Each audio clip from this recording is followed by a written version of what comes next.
One of the helps in learning how to write children's books is by reading. We've heard that.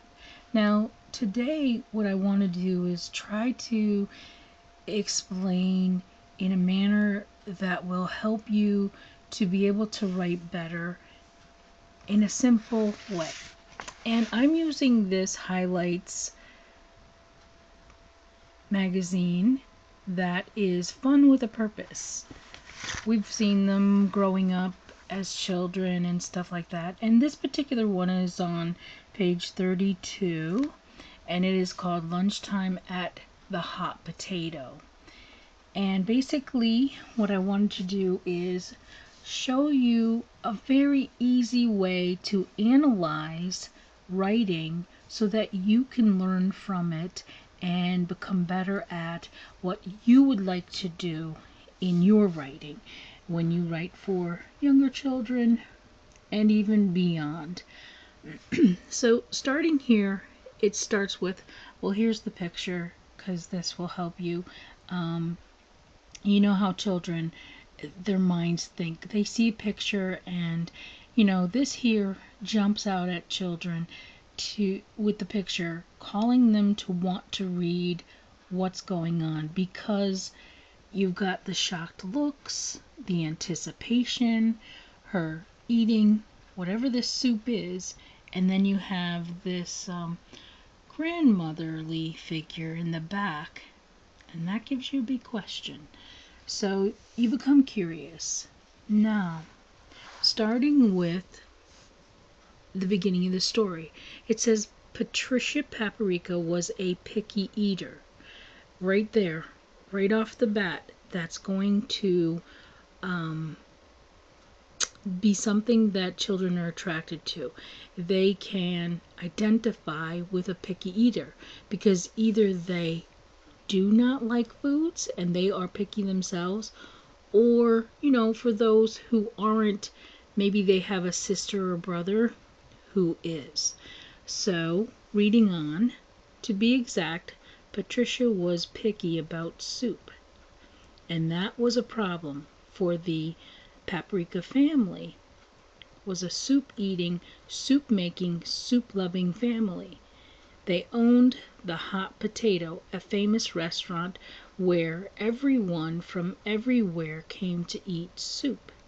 Now, automatically, you should be able to pick out and analyze something very, very important that's attractive to children. Children like repetitive words. The repetitive word used here is soup. However, it is not so repetitive that it's gagged you with a spoon, so to speak. But what happens is that the word soup is used in different manners and different ways where it's attractive to the younger reader. And also what it does is it opens up the mind for the youngster to grasp different ways the word soup is used and what it could mean. So you have soup eating, soup making, soup loving family, and that's very attractive to the reader. It keeps them interested, and it just gives them so many different pictures. It just throws the mind in one direction and another. Continuing on, everyone, that is, except Patricia. Just before lunchtime at the Hot Potato, the family gathered to sample the day's fresh soup. "Try some tomato soup," Aunt Pia said. She set a steaming bowl in front of Patricia. "My secret ingredient is white pepper." Now, in this little tiny paragraph, try some tomato soup. Here it's not just saying, oh, try some soup, because that would just be boring to a child. Here she's actually identifying what type of soup it is, and then the next part is using the word steaming bowl. That gives a picture of how the soup looked at the time it was presented to the young girl. The next bit of information that is extremely attractive to young readers is the word secret. Secret, if it can be used right, just brings and draws a child's attention into everything. So here it's used, my secret ingredient is, and the next two words is white pepper. Now, most children are familiar with the word pepper. They know what pepper is, salt and pepper, that kind of thing, even hot peppers today. But here we have the word white pepper. That has to register an enormous amount of curiosity as to what is white pepper. It's not very common. It is something that's used if you're older, you do recognize it. But to the youngster, white pepper, what is that? So that is how you can analyze how easy it is, although it's hard, we know, how easy it is to capture the attention of a young reader just by these few little paragraphs. And by doing this and capturing the young reader, they want to read more. They want to find out about this picky eater. Why is she so picky? What is her problem? And then also, everyone is trying to get her to eat, this soup. I shouldn't say everyone because it's just basically the aunt. But from the picture, you can see everyone is, hopeful, anticipating, wondering if she's going to like it.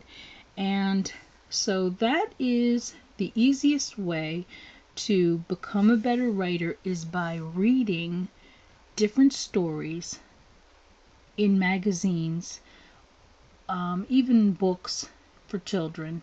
You start looking at what are they saying, how are they saying it, what did they do here. I mean, immediately, Patricia Paprika, that is the name of the main character that the children are going to be drawn to, and either they're going to love her or they're not going to like her, one or the other. You can't always win, but hopefully it is a win.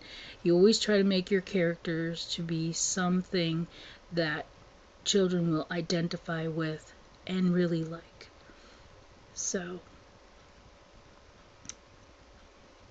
every time you read over these paragraphs, especially the initial ones, and as you go on, you'll pick up more and more about how writing is done for the younger reader, what keeps them interested and reading. So you can have simplicity with how it says, I know we're picking up and we're jumping, so it might not make sense, but it says peppery, piped up Uncle Percy. That's a very short, tiny little sentence, but as you can see, it adds a question mark, and then the word piped means, he contributed to the conversation, but he wanted to bring in his particular opinion. So the word piped is perfect.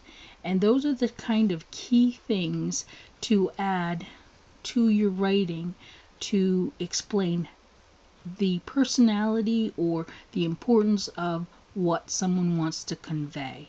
And it's very short and simple. We don't see it as adults, but it is extremely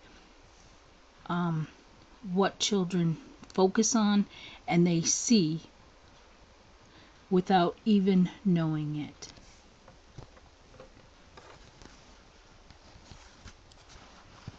So you can just keep reading on, and you'll find that there are just so many items that you can learn from in someone else's writing.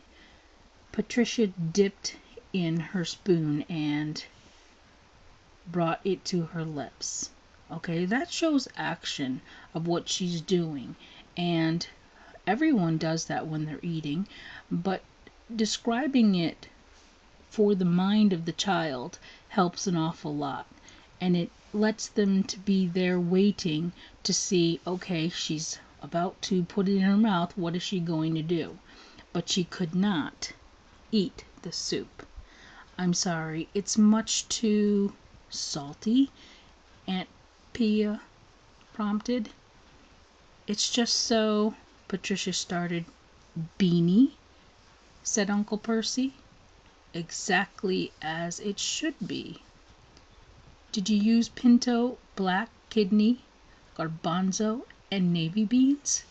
Now here are just plainly beans, naming beans, giving kids more information, more to learn, and they can be curious about what is a pinto bean, and they might actually go and ask their parents or teacher, or even consult the dictionary or the online about what these things are, and it helps them to learn.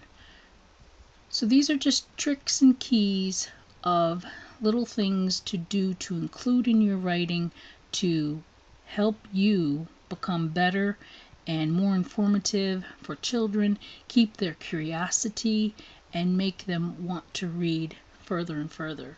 So that is going to be it for this particular session of helping you to learn how to write better for children. And if you would like to read this particular story, the rest of it, you may do so by going to the website down below. Well, actually, it's the link down below, and you can order this magazine. And this here is... It's actually a welcome magazine, so they send this out to a lot of people as the first magazine. So anyhow, that's it for this particular lesson, and I will be back with another one very soon. Catch you in the next video.